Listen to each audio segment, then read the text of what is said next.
Salut les investisseurs intelligents, c'est Brian. On se retrouve aujourd'hui, nouvelle vidéo pour parler d'un sujet qui peut être assimilé souvent à un calvaire pour de nombreux investisseurs immobiliers et qui pour moi est un régal et qui est mon domaine de prédilection, qui est les travaux. Comment gérer vos travaux, comment gagner du temps dans vos travaux, comment aller 2 fois plus vite que n'importe qui en faisant exactement les mêmes prestations. Alors, c'est les questions auxquelles on va répondre aujourd'hui et les points sur lesquels je vais vous aider. Avant ça, je me permets de faire un petit rappel pour tous ceux qui ne me connaissent pas. Moi, j'ai, durant ma carrière professionnelle, suivi un grand nombre de chantiers chez Vinci Construction France, où j'ai suivi des constructions de bureaux, des constructions de logements collectifs, individuels, des extensions de lycées, de gymnases, des rénovations d'universités, des travaux en site occupé chez les habitants. Donc voilà, les travaux, c'est vraiment quelque chose que je maîtrise, quelque chose qui me plaît, quelque chose qui me permet, dans mes investissements immobiliers, de faire une grande différence avec de nombreux autres investisseurs qui se prennent parfois les pieds dans le tapis en se loupant sur les délais, en se loupant sur les prestations et ne faisant pas les bonnes choses pour aller chercher les rentabilités encore meilleures grâce à des travaux optimisés. Alors, comme d'habitude, pour tous ceux qui ne l'ont pas encore fait, je vous invite à vous abonner à la chaîne. Ici, on parle d'immobilier, on parle de travaux, on parle d'investissement en général. Si vous ne voulez pas louper les prochaines vidéos, c'est le moment de cliquer sur s'abonner. Également, pour tous ceux qui ne l'ont pas encore fait, je vous invite à aller dans le lien de la description pour télécharger mon tableur immobilier. Vous pouvez le recevoir 100% gratuitement dans votre boîte mail. Vous avez juste à rentrer votre nom, votre email. Vous cliquez sur le lien qui est en dessous. Il va vous permettre de calculer en moins de 2 minutes vos rentabilités, vos cash flows, votre imposition en fonction du bien que vous êtes en train de prospecter. Voilà, les présentations sont faites. On passe aux choses sérieuses, je vais y arriver. Comment faire pour aller plus vite dans ces travaux? Comment bien gérer ces travaux? Eh bien, il y a quelques règles de base à connaître. Et la première, ça commence par être organisé. Si vous n'êtes pas organisé, c'est valable pour un grand tas de domaines dans la vie en général, mais les travaux encore plus. Si vous n'êtes pas organisé, vous allez tout droit au casse-pipe. Vous allez vous louper, c'est sûr et certain.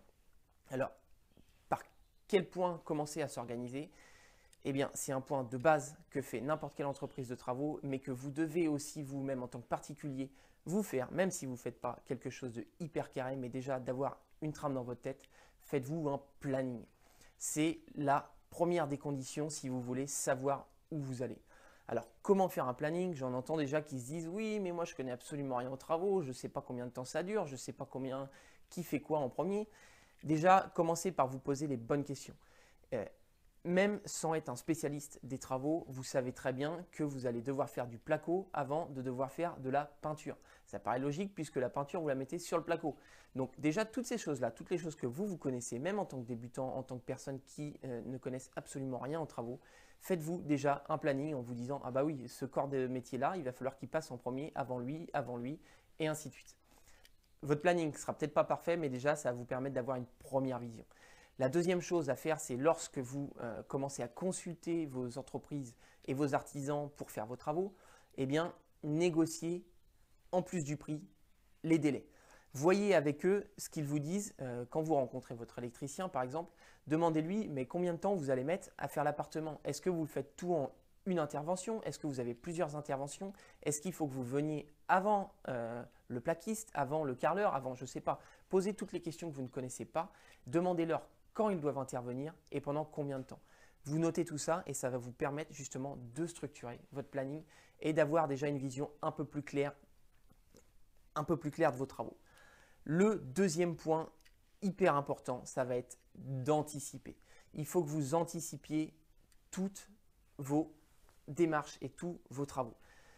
Dans quel sens je veux vous dire ça? C'est justement quand vous avez un planning, vous savez que vous allez démarrer vos travaux le 1er juillet 2018. Je prends un exemple classique de base, on s'en fiche de la date. Vous savez que vos travaux démarrent le 1er janvier 2018 puisque c'est le lendemain de la date où vous avez signé avec le notaire et l'ex-propriétaire du bien.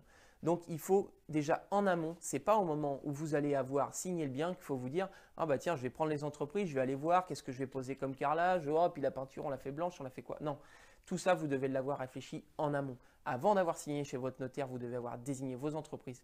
Vous devez savoir le premier jour, quand vous récupérez la clé chez le notaire, vous devez aller ouvrir la porte pour qu'il y ait une entreprise qui vienne. Le premier à intervenir, il faut qu'il soit là le premier jour. Vous n'avez pas de temps à perdre. Il faut faire tourner l'argent. Il faut que dès que vous êtes propriétaire, des entreprises interviennent. Ça, c'est le premier point et pour ça, il faut anticiper à l'avance. Il faut être capable de dire à votre plaquiste, tel jour, tu vas devoir venir, tu vas faire ça. Ensuite, à votre carreleur, il faut que vous soyez capable de lui dire, tiens, il faut que tu m'aies commandé le carrelage à l'avance. Le carrelage, je veux ça, puisque je sais que tu vas avoir environ 2-3 semaines de délai pour obtenir le carrelage. Donc, il faut que 3 semaines avant la date où il est sur votre chantier, il faut que votre ultimatum, c'est 3 semaines avant. Par exemple, si votre gars vous dit, bah, moi j'ai 3 semaines pour commander mon carrelage, il faut que 3 semaines avant, vous fixiez un ultimatum en disant, je dois donner la référence du carrelage que je veux poser, qu'il soit gris, jaune, vert, bleu, rouge, peu importe, ça c'est vous qui choisirez, mais il faut que vous ayez anticipé toutes les demandes avant, que ce soit pour le carrelage, pour la peinture, pour la plomberie, pour l'électricité, tous les corps de métier et les différents travaux que vous allez avoir besoin de réaliser, il faut que vous les ayez anticipés et réfléchis. Quitte à le faire avec un artisan ou l'entreprise avec laquelle vous allez faire ces travaux-là. Si vous n'êtes pas compétent, n'hésitez pas à lui demander, voilà, qu'est-ce que vous avez comme gamme? Qu'est-ce que vous me conseillez? Pourquoi celui-là il est plus cher? Est-ce que celui-là il est moins cher? Est-ce que vous n'avez pas un intermédiaire? Combien de temps vous mettez? Et tout ça, vous le mettez dans votre planning. Et il faut que vous ayez limite un planning de travaux et juste avant, une sorte de planning qu'on appelle dans le monde de la construction un planning décisionnel où vous allez devoir prendre les décisions pour que vos travaux se passent au bon moment. Donc ça, c'est les deux premiers points. Le premier point, c'est d'être organisé. Le deuxième point, c'est d'anticiper un maximum toutes les tâches qui vont être à réaliser.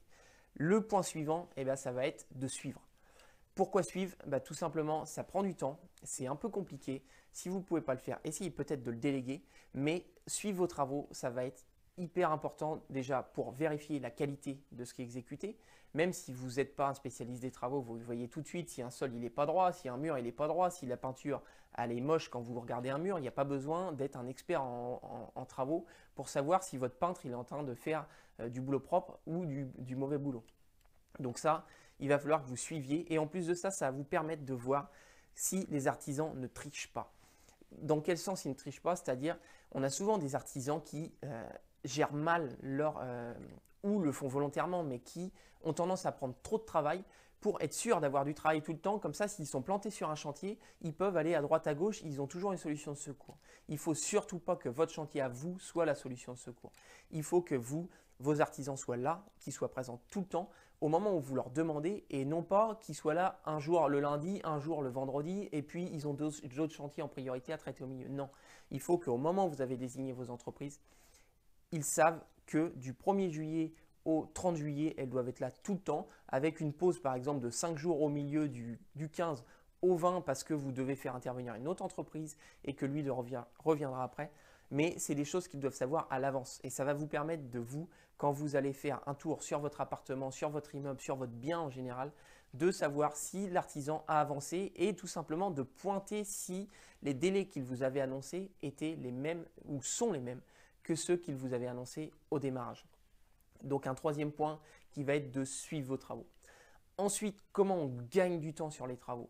Puisque jusqu'à là, on s'est dit on anticipe, tout ça c'est bien, mais par contre, ça ne m'a pas fait spécialement gagner du temps. Oui, ça m'a fait gagner du temps dans le sens où déjà j'ai mon artisan qui est là tout le temps, je le suis bien, il sait que je le marque à la culotte, il va faire mes travaux à moi en priorité parce qu'il sait que moi je vais le harceler au téléphone et je vais lui demander d'être là tout le temps alors que peut-être un autre client sera plus laxiste. Comment ça marche? C'est tout simple. Un artisan, il va venir parce qu'il sait que vous le marquez à la culotte derrière. Il va se dire, putain, c'est un chiant celui-là ou c'est une chiante. Elle ne va pas me lâcher, il faut que je finisse ses travaux. Par contre, si vous dites rien et que le gars, pendant 2 semaines, il n'est pas là et qu'il n'a même pas eu un coup de fil, un truc, le gars, qu'est-ce qu'il va faire? Il va passer votre chantier loin des urgences et le jour où son téléphone il va sonner, il va se dire, allez, tiens, je vais refaire une journée ou deux, il va être content. Sauf que vous, pendant ce temps-là, il vous avez vos mensualités qui tombent et vous n'avez pas de loyer en face qui tombe.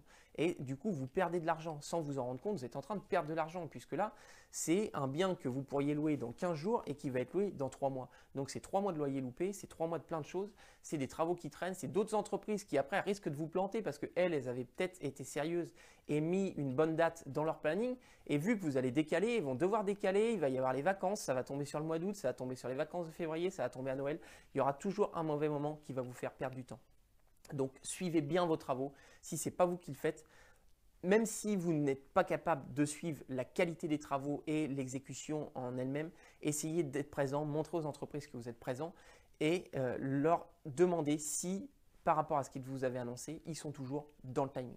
Ça, c'était le troisième point. Et maintenant, le dernier point qui vous fait vraiment gagner du temps, c'est de scinder les lots. Alors, quand je dis scinder les lots, ça veut dire quoi? Ça veut dire ne prenez pas un seul artisan pour faire toutes les prestations. Alors, ça peut faire peur. Il y a beaucoup de gens qui se disent oui, mais là, je vais commencer à m'envoyer dans un truc qui va être hyper difficile parce que je vais avoir un plombier, je vais avoir un électricien, je vais avoir un peintre, je vais avoir un carreleur, je vais avoir un plaquiste, je vais avoir un menuisier. Du coup, je vais devoir gérer 6 entreprises, ça va être une vraie misère. C'est vrai, c'est un peu plus difficile puisque vous allez devoir coordonner tout ça. Et donc, ça va dépendre de votre objectif. Est-ce que vous êtes là pour faire de la rentabilité et que vous êtes prêt à y investir un petit peu de votre temps en vous disant que bah voilà, vous investissez un petit peu de votre temps tout de suite, mais après c'est quelque chose qui va rouler hyper bien, qui va tomber en loyer et vous n'auriez plus de problème, ou vous dire bah non, moi je fais rien, mais par contre des travaux qui traînent 6 mois et au final qui vont vous parasiter 6 mois plutôt que vous parasiter 1 mois. Donc ça, c'est une question à vous poser. Mais pourquoi on gagne du temps quand on scinde les lots? Bah déjà, parce que vous allez avoir des entreprises qui sont spécialisées. Donc quand un gars, il est maçon, carreleur, électricien, plombier et peintre en même temps, il est comme tout le monde. Il a des points sur lesquels il est meilleur que d'autres et des points sur lesquels il est moins bon. Donc, il va peut-être aller moins vite qu'un électricien en électricité, il va peut-être aller moins vite qu'un plombier qui fait ça tous les jours en plomberie. Par contre, peut-être que son métier à la base, c'est maçon. Donc, ok, il va aller vite en maçonnerie, par contre, il va être plus long. Et le deuxième gros désavantage, c'est que vous allez avoir le même gars du début à la fin. Ça veut dire quoi? Eh bien, ça veut dire que quand il va commencer le placo, une fois qu'il va avoir fini le placo, il va commencer les bandes. Une fois qu'il va avoir fini les bandes, il va faire la peinture. Une fois qu'il va avoir fait la peinture, il va faire son carrelage. Une fois qu'il a fait le carrelage, il va venir vous poser les meubles de plomberie. Et tout ça, ça prend un temps monstre parce que vous ajoutez les tâches une à une. Et comment on gagne du temps et comment vous voyez tous les jours près de chez vous des chantiers de 300 logements qui sortent en 1 an? Eh bien, tout simplement, on superpose les tâches. C'est-à-dire que quand votre plaquiste a fini 80% de ce qu'il a à faire, vous avez tout de suite votre gars qui arrive derrière, l'électricien qui est déjà là plus ou moins en même temps que lui, pour suivre le plaquiste, qui est suivi juste après par le peintre, qui est suivi juste après par le carreleur, et ainsi de suite, et qui vous permet d'optimiser un max les délais. Moi, je suis capable en 1 mois de sortir ce que des gens sortent en 6 mois. Des travaux de 3 appartements, refaire 3 appartements, ça peut durer 1 mois, ça peut durer 1 mois et demi. Ça peut paraître fou pour certaines personnes, mais refaire 3 appartements de la tête aux pieds, ça peut durer 1 mois au maximum. Il faut simplement être hyper organisé et essayer de scinder les lots. Alors, ok, c'est un peu plus dur.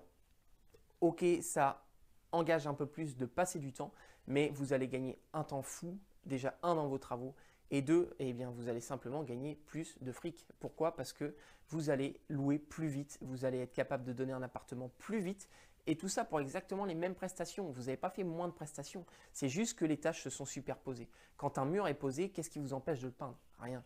Pourquoi vous devez attendre que vous ayez fait la plomberie, l'électricité de l'autre bout de l'appartement qui n'a absolument rien à voir pour commencer à peindre? Et encore pire, là on prend l'exemple d'un appartement, mais si vous êtes sur un immeuble ou ce genre de choses, vous avez plusieurs appartements, si vous faites passer chacun l'un après les autres, vous allez sur des délais de travaux qui sont hyper longs.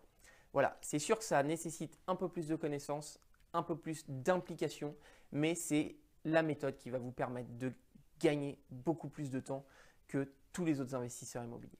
Voilà, j'espère que la vidéo vous a plu, j'espère que les conseils vous ont été utiles. Dans tous les cas, nous, on se reverra pour plein d'autres vidéos immobiliers et travaux. Si ça vous a plu, allez liker. Si vous avez des questions, allez commenter. Moi, je vous dis à plus. Salut!